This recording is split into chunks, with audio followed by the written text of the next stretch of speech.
So hello guys, আসসালামু আলাইকুম। Agrotech ভিডিওর পক্ষ থেকে আপনাদেরকে জানাচ্ছি শুভেচ্ছা ও অভিনন্দন। আপনি যদি আমার চ্যানেলের নতুন দর্শক হয়ে থাকেন তাহলে অবশ্যই চ্যানেলটি সাবস্ক্রাইব করুন এবং পাশে থাকা বেল আইকনটি চেপে দিন যাতে পরের বারে কৃষিভিত্তিক সমস্ত তথ্য এবং তথ্যের ভিডিওগুলো সর্বপ্রথম আপনার কাছে পৌঁছায়। তো আজকের আলোচনার বিষয় হচ্ছে ভেন্ডি বা ঢেঁড়সের মোজাইক ভাইরাস। তো চলুন সেই আলোচনায় চলে যাওয়া যাক। তো ভেন্ডি বা আমার পিছনে যে সারি সারি দেখছেন ছোট ছোট কুচি কুচি গাছগুলা, এটা হচ্ছে আমার ভেন্ডির জমি।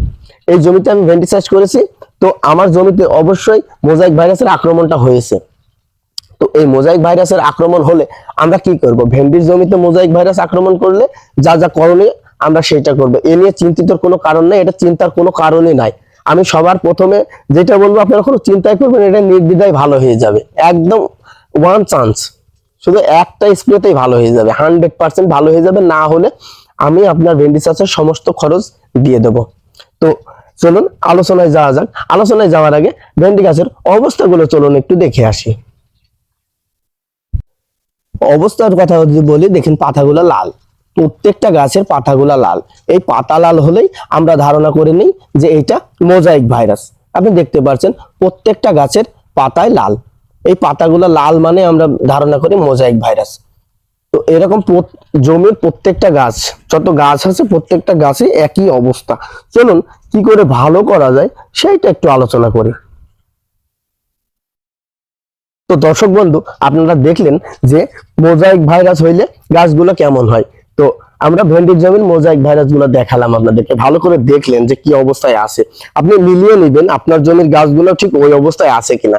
একটা পাতা কালো আছে কিন্তু আরেকটা পাতা লাল, একটা কালো আছে আর একটা লাল।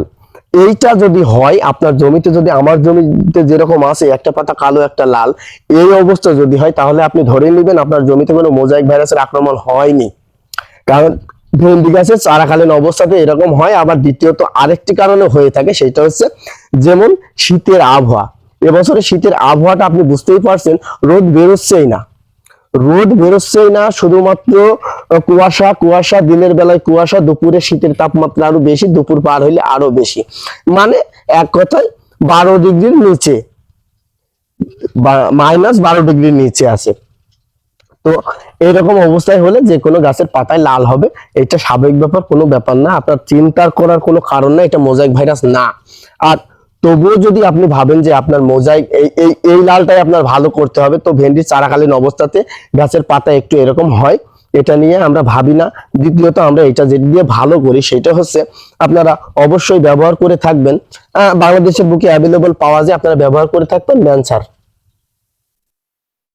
এই ম্যানসারটা আপনি প্রতি লিটারে 2 গ্রাম হারে ভালো করে মিশিয়ে আপনি বিকেল টাইমে আপনার জমিতে আপনার ভেন্ডির চারাগুলোতে স্প্রে করে দিবেন। বিকেল টাইমে আপনার জমিতে ভালো করে স্প্রে করে দিবেন।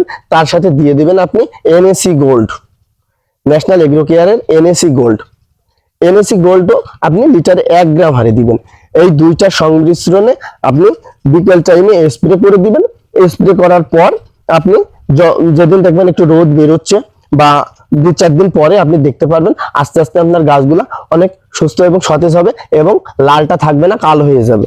এই জন্য বলছি আপনারা এই ভেন্ডি চাষের, ঢেঁড়স চাষের এই লাল পাতা নিয়ে কোনো রকম চিন্তা করবেন না, এটা কোনো ব্যাপারই না, এটা নিয়ে ভয় করার কোনো কারণ না। অনেক চাষি হয়তো এই ভয়ে আছেন যে আমার গাছগুলো এরকম হয়েছে, তো এটা কোনো ব্যাপার না, এটা সাধারণ ব্যাপার, আমরা ভয় পাই না, আমরা প্রত্যেক বছর করি, এরকমই হয়।